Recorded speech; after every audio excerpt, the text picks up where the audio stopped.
শুভ সকাল সবাইকে। আপনারা কেমন আছেন? আশা করি ভালো আছেন। আজকে আমি আর রবিন দুজন মিলে চলে যাচ্ছি পীরগঞ্জ, ঠাকুরগাঁ পীরগঞ্জের সেই বিখ্যাত ভাইরাল কমলা বাগান দেখতে। আর তার সাথে ওই ঠাকুরগাঁয়ের নেক মরদের ওরস মেলা, এই দুইটাই আজকে আমাদের মেন টার্গেট। রবিন আর আমি চলে যাচ্ছি সেখানে মেলা দেখতে। আর আপনারা চলে আসেন সেখানে। সকাল সকাল চলে যাচ্ছি ট্রেনে করে। প্রায় 1.5 ঘন্টা অপেক্ষা করার পর পঞ্চগড় এক্সপ্রেস ট্রেনটি 1.5 ঘন্টা লেট করে দিনাজপুর রেলওয়ে স্টেশনে এসে পৌঁছায়। তাই আমরা দেরি না করে সোজা ট্রেনে উঠে বসে পড়ি। ট্রেনে উঠে বসে পড়ার পর প্রায় ঘন্টাখানেক অপেক্ষা করার পর আমরা পীরগঞ্জ রেলওয়ে স্টেশনে এসে পৌঁছাই।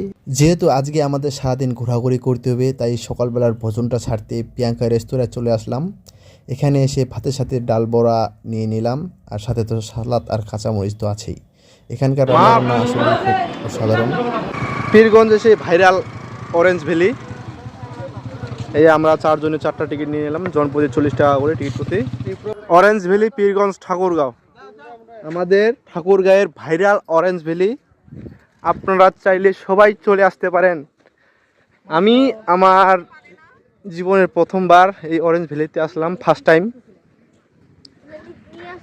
বাড়ির কাছে তাও আসতে পারি না, সময় হয় না। এই যে দেখুন মালটা, এই যে অরেঞ্জ ভ্যালিতে এখানে আপনারা বাচ্চাদের জন্য কিছু রাইড পেয়ে যাবেন। তাহলে আপনারা এখানে আপনাদের যদি সাথে বাচ্চা টাচ্চা আছে। ভাই এখানে কত করে টিকিট? 30 টাকা, জনপ্রতি 30 টাকা। ভ্যালি বাজার রেস্টুরেন্ট, অরেঞ্জ ভ্যালি বাজার। এখানে চাইলে আপনারা এই যে পিওর মালটা ক্রয় করতে পারেন। এই যে দেখতে পাচ্ছেন কমলা, ঠাকুরগাঁয়ের আমাদের বিখ্যাত ভাইরাল কমলা। আপনারা যদি খাইতে চান এই চলে আসবেন কমলার বাগানে। এখানে আপনাদেরকে দেখায়, এই যে খান। এই আর এই জায়গায় এই না চেক করতো কমলার টেস্ট কিনা।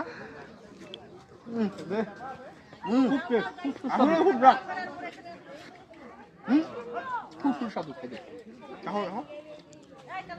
মানে আসল কথা হলো কি, আমাদের ঠাকুরগাঁয়ের মাটিতে এরকম কমলার বাগান আছে জেনে আসলে আমি খুব একেবারে হতবাক।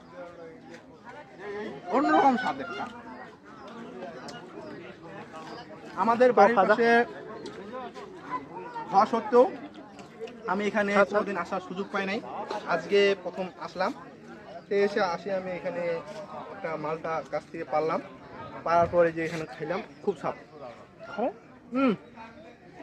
দেখি যুবক বলতো কিরকম স্বাদ?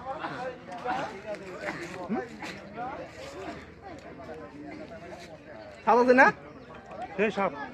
আমাদের ঠাকুরগাঁয়ের কমলা মানেই স্বাদ।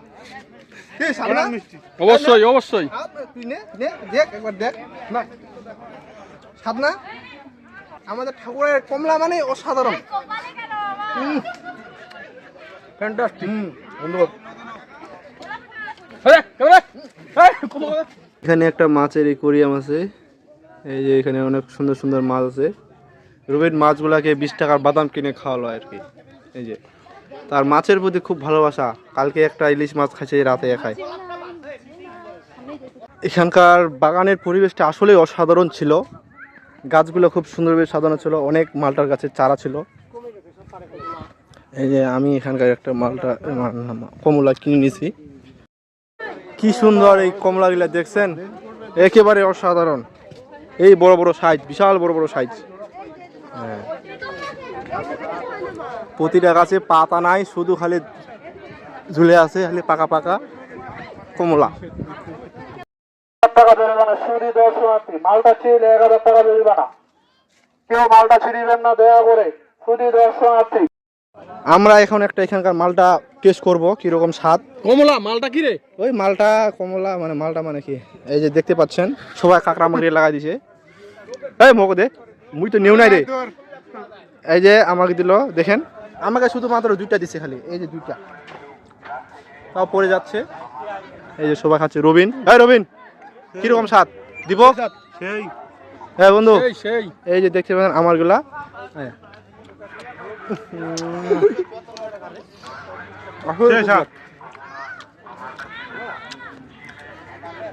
আপনারা দেখতে পাচ্ছেন এই যে বাগানের ছোট ভাইয়েরা এখানে যে কমলা পাড়তেছে। এই যে কমলাগুলো সাইজ দেখেন, এই বড় বড়, এই যে উপর থেকে কমলা পড়তেছে, আপেল না পড়ে। গাছগুলাতে খুব সুন্দর ঝকঝকে করে একেবারে কমলাগুলা হয়ে আছে, হলুদ সবগুলা পেকে গেছে। আর এই গাছে দেখতে কমলা পাড়তেছে, এই যে এখানে আসলে অনেক সুন্দর। এখানে এসে আমাকেও ভালো লাগলো, চাইলে আপনারা ঘুরতে আসতে পারেন। আসলে এখানকার পরিবেশটা খুব সুন্দর না দাদা? হ্যাঁ রবিন, পরিবেশটা আসলে সুন্দর না দাদা? কমলা কত করে কেজি? আসবেন যেটা ভালো এখন ওটা দেন আপনি, যেটা ভালো হবে এটা কতগুলো স্যার? 1 কেজি লাগবে আমার। আচ্ছা দেন। এই যে অবশেষে আমি এখানে কমলার বাগান থেকে কমলা কিনলাম। এখানে মোট 500 টাকার কমলা আছে, 8 পিস আছে আর কি। আসলে এখানে কমলাগুলো আমাকে খুব সুস্বাদু লাগলো, তাই ভাবলাম যে এখানে নিয়ে যাই, সবাই মিলে খাবো। এই যে রবিন আছে, দীপক আছে, আর তো আছেই, সবাই মিলে খাবো। আসলে খুব স্বাদ।